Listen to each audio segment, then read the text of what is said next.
Hello mga kakulay, naidlip ako tapos oras na ba? Hapon na pala, gagabi na. Naidlip ako tapos pagising ko wala sila, hindi ko alam sila nagpunta.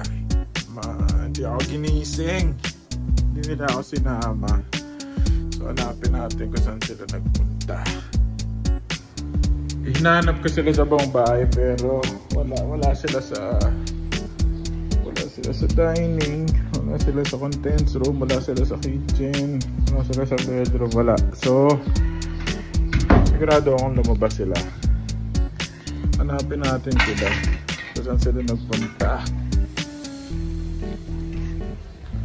Hindi ko alam saan sila nagpunta.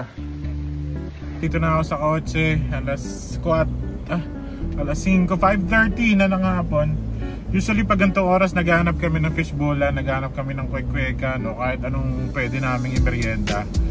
Hanapin ko sila para makasama, makakain, pero dahil iniwan nila ako, lintik lang ang walang ganti. Hanapin natin sila, guys. Meron ditong barbecuean, wala sila dito. Saan sila nagpunta? Wala rin sila dun sa kwek-kwekan, guys. Ayun yung kwek-kwekan namin. Wala nagtitinda ng kwek-kwek. Saan nagmukhang punta tong mga loko-lokong to? Yan, kanina pa natin sila hinahanap. Di natin sila makita. Dito usually may mga kainan dito eh. Yan sa greenhouse na yan, meron dyang kainan din, mga tinapay. Pero wala sila. Ito, wala rin sila. Daming kainan dito kasi, kaya lang hindi ko sila makita. Hanapin natin sila ngayon. Parang nakita ko na sila, guys. Parang ayun sila. Parang ayun sila, guys. Gagawin natin ngayon, gugulatin natin yung mga yan. Ayun sila, guys. Yun sila. Gulatin natin sila. Gulatin natin yung mga yan. Tingnan nyo yung reaction nila, ha. Lintik lang, walang ganti.